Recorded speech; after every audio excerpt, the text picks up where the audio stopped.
Hi guys. Do you ever feel that the world can get you down? Fret not. Remember, if winter comes, spring can't be too far behind. Let's see what happened in the life of Roxanne Dunn.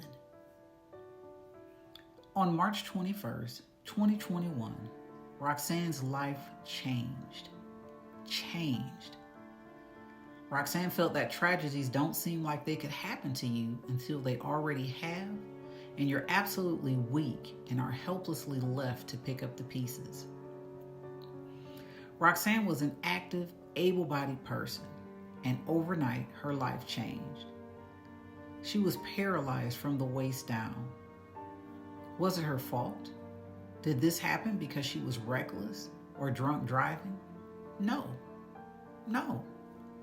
It happened only because she was the wrong passenger in the wrong car at the wrong time. She thinks about the choices and decisions she made years prior, wondering which one led to this specific chain of events. She's paralyzed. Roxanne, paralyzed. And there's every chance that she may never walk again.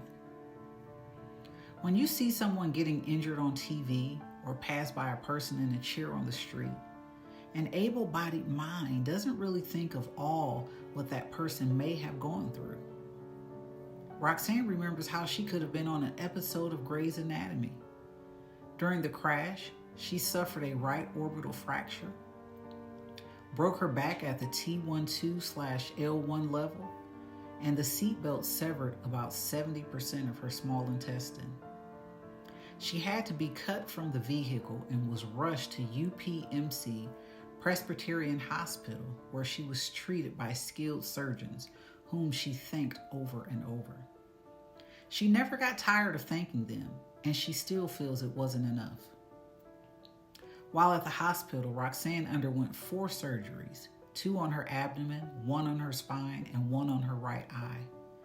She spent 3 days on a vent in the ICU before she was transferred to the neurotrauma floor, where she was taken care of by some of the most wonderful nurses in the world for 21 days.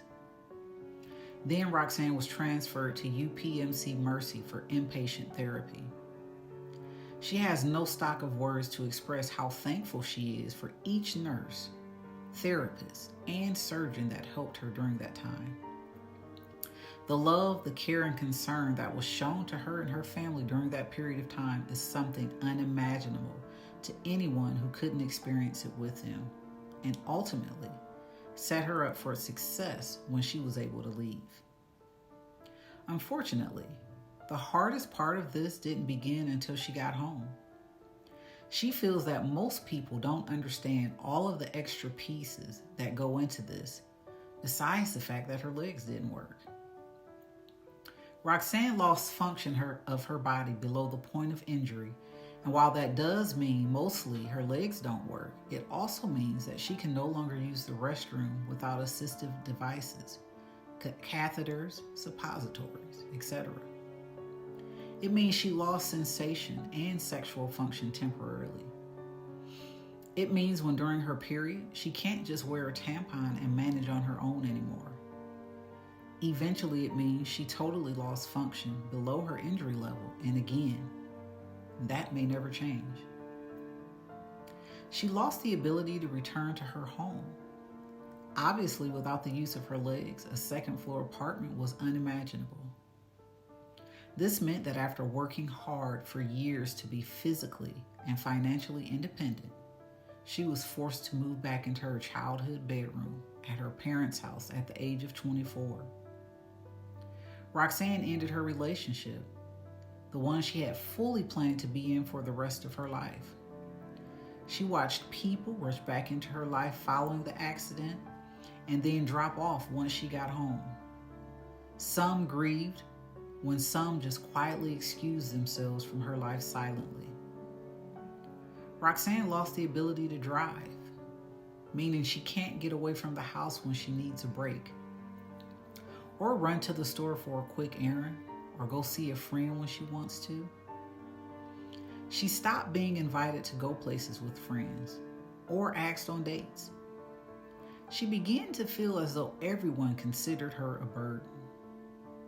She had to learn how to respond to toxic positivity and accept the fact that she will never completely recover, no matter how much progress she makes.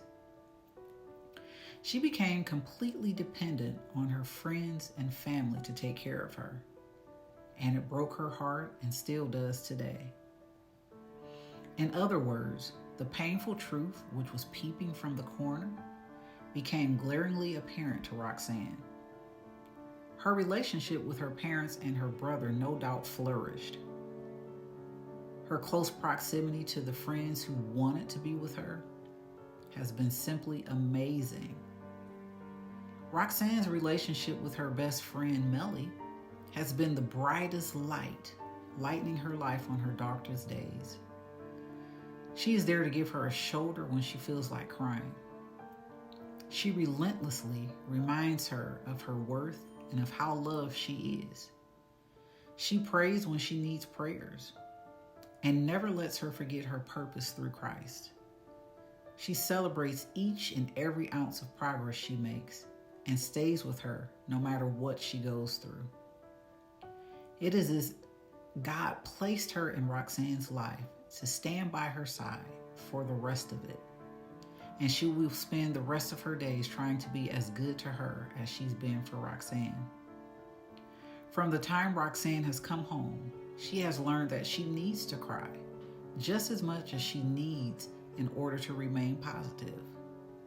It is okay that she is angry and feels hurt and sad. It is okay to grieve what she has lost while celebrating what she has gained. And while Roxanne has lost so much, she feels she has gained even more. Since the accident, Roxanne no longer struggles with anxiety and depression. She doesn't struggle with ADD and has been able to focus better than she ever has before. Roxanne is happy, even on her worst days. She found a new appreciation for life and for her relationship with people and with Christ. She has learned to set boundaries and kindly demand to be treated with respect. She has made remarkable progress with her ability level at therapy. She has learned to live independently from a chair. She has even begun to relearn to drive.